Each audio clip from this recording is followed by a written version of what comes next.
بسم اللہ الرحمن الرحیم۔ معزز ناظرین کرام، دیکھنے والے، محبت والے، جملہ سامعین کرام، آج ہم رمضان المبارک کا مہینہ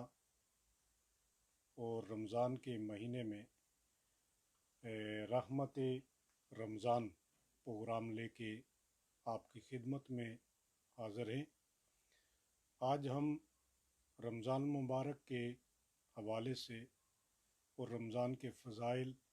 اور رمضان المبارک کے مہینے کی برکات کیا ہیں اور اس مہینے کے انسانی زندگی پر اثرات کیا ہوتے ہیں، اس حوالے سے کچھ باتیں شیئر کریں گے۔ رمضان المبارک کا مہینہ یوں تو رحمتوں اور برکتوں والا مہینہ ہے۔ اس مہینے کے اندر بہت خوبیاں ہیں۔ انسان اگر اعمال کے اعتبار سے دیکھے، جو معروف ہم سنتے آئے، بیان کرتے آئے اور دیکھتے آئے ہیں، تو یہ ہمارے ہاں ایک عمومی تصور اور قرآن و سنت کی روشنی میں جو پایا جاتا ہے کہ اس مہینے میں اگر نیکی کریں تو نیکی کا اجر جو ہے وہ بڑھ جاتا ہے۔ اگر ہم اس مہینے میں کوئی ثواب کا کام کریں تو ثواب بڑھ جاتا ہے، اور اس مہینے میں ایک نیکی کا اجر 10 گنا سے بڑھا کے 70 گنا تک دیا جاتا ہے، اور اسی طرح نوافل کا اجر جو ہے وہ فرائض کے برابر دیا جاتا ہے۔ تو جب ہم ان چیزوں کو دیکھتے ہیں تو جہاں اعمال میں اجر و ثواب اتنا بڑھتا ہے، وہاں پہ اس کے کچھ فوائد اور ثمرات بھی ہونے چاہیے، اور اس کے زندگی پر کچھ اثرات ایسے مرتب ہوں کہ روزہ انسانی زندگی کے لیے کون سے ایسے اعمال کرنے سے حسین تر زندگی بنا سکتا ہے۔ مورخین نے بہت اس پہ لکھا ہے، اور ایسی ایسی چیزیں جو بڑی لطیف ہیں، اور اسی کو امام شبلی نے بھی ذکر کیا ہے، اور سیرت کی کتابوں میں بھی یہ بات موجود ہے کہ غیر مسلم مفکرین نے جب روزہ پہ بات کی تو ان مفکرین نے کہا کہ روزہ بھوک اور پیاس اور غربت کی وجہ سے فرض کیا گیا ہے، کہ عرب کے کلچر کے اندر بھوک اور افلاس تھا، وہاں پہ حالات اچھے نہیں تھے، اور ان حالات میں معاشی نظام درم برم تھا، تو جس کی وجہ سے اللہ نے ان کو حکم دے دیا کہ یہ روزے رکھیں، بھوکے رہیں، پیاسے رہیں، تاکہ اناج کی اور خوراک کی بچت رہے، اور وہ زیادہ پریکٹس کریں گے بھوکا رہ کر، اور بھوک کی وجہ سے وقت جو گزرے گا وہ وقت ان کے لیے مؤثر ہوگا، تاکہ آنے والے وقت کے لیے ان کے پاس مال و اسباب بچ سکے۔ لیکن حقیقت بات یہ ہے، جب ہم سیرت کی کتابوں کا مطالعہ کرتے ہیں اور سیرت کی کتابوں میں جا کے دیکھتے ہیں، تو یہ مقاصد قطعاً اسلام کے اندر نہیں پائے جاتے۔ سیرت میں یہ بات موجود نہیں ہے۔ سیرت نگاروں نے اس بات پہ تبصرہ کرتے ہوئے کہا کہ آپ اگر اس بات پہ غور کریں کہ روزہ جب فرض ہوا ہے تو یہ روزے کی فرضیت اللہ نے پہلے مرحلے میں نہیں رکھی۔ کلمہ طیبہ، نماز، روزہ، تیسرا رکن جو ہے اسلام کا وہ روزہ بنتا ہے۔ نماز کو اللہ نے پہلے فرض کیا ہے اور روزے کو بعد میں فرض کیا ہے۔ یوں بھی ممکن تھا کہ روزہ نماز سے پہلے رکھا جاتا، اور نماز سے اگر روزہ پہلے ہوتا تو پھر ہم یہ بات ایکسیپٹ کرتے، اور سیرت نگار بھی اس کو لکھتے کہ روزہ واقعتاً بھوک کے پیاس کے لیے اور افلاس کی وجہ سے ہے، غربت کی وجہ سے ہے، استحصال کی وجہ سے ہے، حالات کی وجہ سے ہے، کہ حالات ایسے ہیں تو ایسے حالات میں جتنا آپ بھوکا رہیں گے، پیاسا رہیں گے، ہو سکتا ہے یہ آپ کے لیے فائدہ مند ہو۔ لیکن ہم جب سیرت نگاروں کی طرف متوجہ ہوئے تو سیرت نگاروں نے اس بات کا ذکر کیا کہ جب تیسرا رکن روزہ رکھا تو روزے کے کچھ مقاصد ہیں۔ روزہ زندگی میں بھوک پیاس کے لیے نہیں رکھا گیا۔ یہ بات ہمارے نوجوان طبقہ اور آج کا جدید تقاضوں سے ہم آہنگ جو ہمارا ینگ طبقہ ہے وہ اس کو خصوصی توجہ سے سنیں کہ روزہ کسی بھوک اور پیاس کا نام نہیں ہے، بلکہ روزہ ایک میڈیسن ہے، روزہ ایک علاج ہے، روزہ تشخیص کے بعد ایسی دعا کا نام ہے جو ہر بیماری ختم کر دے، ہر علائش سے پاک کر دے، ہر طرح کی اس کے جسم کے اندر جو علائشیں ہیں، جو کثافتیں ہیں، جسم کے اندر جو مادی ذرائع بڑھ گئے، مادیت کی محبت بڑی ہے، مادی کائنات کی محبت بڑی ہے، اور مالوفات نفس میں انسان پھنس گیا ہے، مرغوبات نفس میں کھو گیا ہے، اور یہ لذات دنیا اور حب دنیا اس پہ غالب آ رہی ہے۔ تو اللہ نے دیکھا 11 ماہ میں جب یہ کیفیت ہوئی ہے تو اس کیفیت کا علاج کیا، اور علاج جب کیا تو علاج اس انداز میں کیا ہے کہ یہ ایک میڈیسن رکھی 1 مہینے کے لیے۔ اب اگر بھوک اور پیاس کی وجہ سے اللہ تعالیٰ نے یہ کرنا ہوتا تو ضرور یہ بات ہوتی کہ اللہ تعالیٰ اس لیے فرض کر رہا ہے، یہ 11 مہینے فرض ہوتا، 1 مہینے کے لیے فرض کبھی بھی نہ ہوتا۔ اس کو 11 مہینے فرض نہیں کیا، 1 مہینے فرض کیا۔ تو یہ ہمیں حکمت بتاتی ہے کہ 11 ماہ اس انسانی باڈی کے اندر، انسانی جسم کے اندر جو علائشیں آئی ہیں، جو کمزوریاں آئی ہیں، جو نفسانی خواہشات نے جنم لیا ہے، لذات نے جنم لیا ہے، حب دنیا نے جنم لیا ہے، اور غرضوں نے جنم لیا ہے، شہوتوں نے جنم لیا ہے، اناپرستی نے جنم لیا ہے، اور عداوتوں نے جنم لیا ہے، نفرتوں نے جنم لیا ہے۔ تو ان تمام بیماریوں کو ختم کرنے کے لیے، حسد کو ختم کرنے کے لیے، نفرت کو ختم کرنے کے لیے، محبتوں کو عام کرنے کے لیے اللہ نے روحانی موسم رمضان کا رکھا ہے۔ وہ رمضان کا جو روحانی موسم ہے یہ ہمیں اس بات کی طرف دعوت دیتا ہے کہ یہ میڈیسن 1 مہینہ آپ یوز کریں۔ اس میڈیسن کو جب آپ 1 ماہ تک یوز کریں گے، 1 ماہ تک استعمال کریں گے تو آپ کے جسم کے اندر متوازن کیفیت پیدا ہوگی، ایک ایسا توازن اور ایسا استقرار آئے گا کہ اس باڈی کو آپ عبادت کی طرف لے کے جائیں گے تو یہ عبادت کی لذتیں پائے گی۔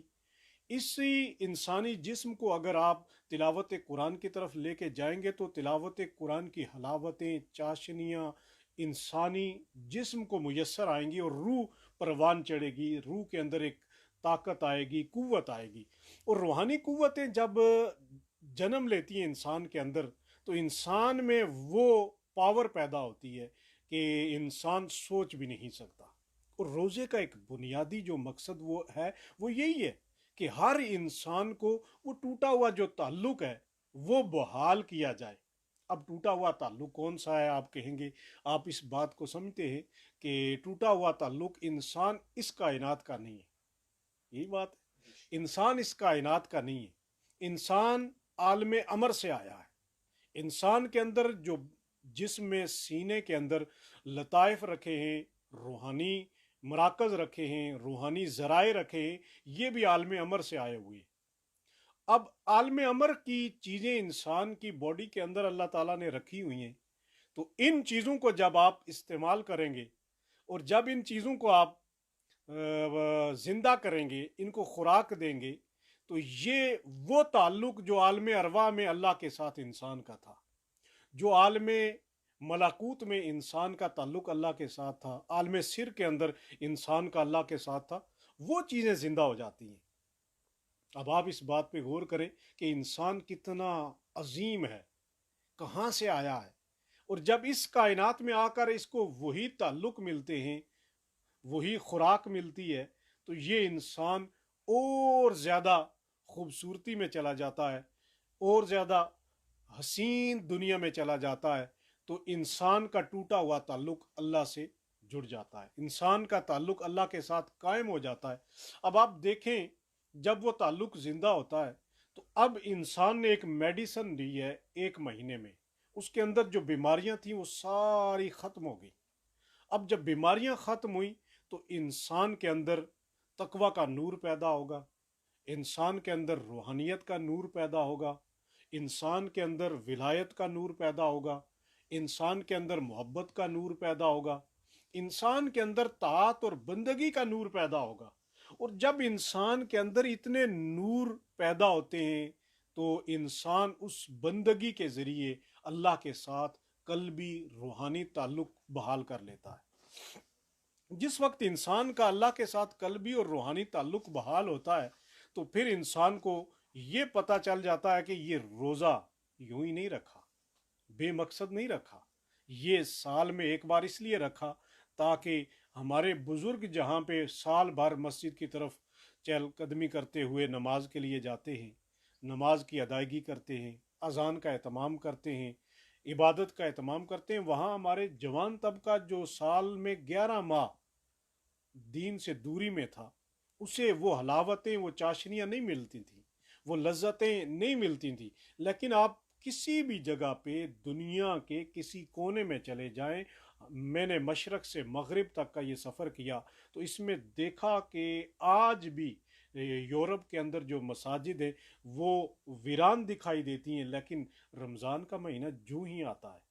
ہر کوئی کشاں کشاں مسجدوں کی طرف آتا ہے۔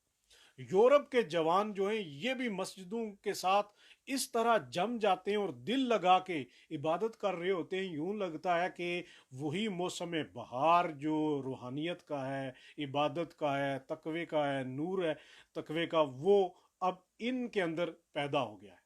ان جوانوں کے سینوں میں محبت الہی جوش مار رہی ہے، محبت رسول جو ہے وہ امڈ آئی ہے، اور یہ افطاری کا اہتمام کہیں پہ کر رہے ہیں، کہیں پہ افطار کرنے کے لیے لوگوں کی خدمت کے لیے اپنے آپ کو مصروف رکھا ہوا ہے، کہیں پہ ہم دیکھتے ہیں سیر کے لیے اہتمام کر رہے ہیں، کہیں تلاوت قرآن کی مجلسیں منعقد ہیں، کہیں دین سیکھنے کی مجلسیں منعقد ہیں، کہیں شعور و آگاہی کی مجالس منعقد ہو رہی ہیں، کہیں پہ انسان جو ہے ایک دوسرے کے ساتھ وہ ٹوٹے ہوئے تعلق بحال کر رہا ہے جو اس کو غلط فہمیاں ہوتی ہیں، سال بھر ایک دوسرے سے دور رہتے ہیں، مل نہیں بیٹھتے، تو یہاں وہ گلے شکوے ہو رہے ہوتے ہیں، تو مجھے ملا نہیں ہے، تو کہاں رہا ہے، تیری طبیعت کیسی ہے، تیرا مزاج کیسا ہے، چلو آج کے بعد ہم مل کے آگے بڑھتے ہیں، مل کے زندگی گزارتے ہیں۔ تو یہ کیفیات انسان کے اندر کہاں سے آئی ہیں؟ یہ بات بڑی اہم اور قابل توجہ ہے۔ ہم جب اس بات کو دیکھتے ہیں تو ہمیں اس بات کا احساس ہوتا ہے کہ یہ رمضان کا مہینہ یہ بہاریں لے کر آیا ہے، رمضان کا مہینہ یہ روحانی موسم لے کے آیا ہے، رمضان کا مہینہ ہمارے لیے یہ وہ ذرائع لے کر آیا ہے جن کے ذریعے ہم ایک دوسرے کے ساتھ ٹوٹے ہوئے تعلق بحال کرتے ہوئے اللہ کے ساتھ ٹوٹے ہوئے تعلق کو بحال کر سکیں گے۔ اور یہ بات بھی بڑی عام ہے کہ انسان ایک دوسرے کے ساتھ تعلق توڑ کر اللہ سے تعلق جوڑنے کے لیے اگر نکلے تو یہ ممکن نہیں ہے کہ وہ اللہ سے تعلق جوڑنے میں کامیاب ہو جائے۔ انسان کامیاب وہی ہے جو خالق کو راضی کرنے کے لیے، اللہ کو راضی کرنے کے لیے اس کی مخلوق کو راضی کرنے نکلتا ہے، اور جو مخلوق کی خدمت کرتا ہے۔ رمضان میں آپ دیکھتے ہیں پوری دنیا کے اندر جتنے بھی مسلمان ہیں وہ اس طرف نیکی کرتے انسانی خدمت کی طرف بڑھتے ہیں، کہیں پہ غریبوں میں کھانا تقسیم کر رہے ہیں، کہیں پہ ان کے پورے مہینے کا راشن تقسیم کر رہے ہیں، کہیں پہ زکوٰۃ تقسیم ہو رہی ہے، کہیں کے صدقات تقسیم ہو رہے ہیں، کہیں پہ ہیلپ سینٹر قائم کیے جا رہے ہیں۔ تو یہ ساری چیزیں کیوں پیدا ہوتی ہیں کہ انسان ایک دوسرے سے تعلق جب بحال کرتا ہے، ایک دوسرے کی خیرخوائی کرتا ہے، ایک دوسرے کا خیال رکھتا ہے، تو جب انسان کا خیال رکھتا ہے تو مالک اس انسان کا خالق خیال کرتا ہے۔ کیوں؟ اس نے میرے بندے کی خیرخوائی کی ہے، میرے بندے کے ساتھ بھلائی کی ہے، میرے بندے کے ساتھ حسن سلوک کیا ہے، میرے بندے کو بھوک لگی تھی، اس نے بھوکے کو کھانا کھلایا ہے، اس نے اس کے پیٹ کی آگ بجھائی ہے، تو اللہ اس بندے کی طرف متوجہ ہوتا ہے اور اس بندے پر کرم کرتا ہے۔ اب روزے کے مقاصد آپ دیکھیں کتنے عظیم ہیں، انسانوں سے جوڑ رہے ہیں، ایک دوسرے کے ساتھ تعلق جوڑ رہے ہیں، ایک دوسرے کے ساتھ ریلیشن قائم کر رہے ہیں۔ تو یہ ریلیشن جب قائم ہوتے ہیں، تعلق جڑتے ہیں، تو روزے کے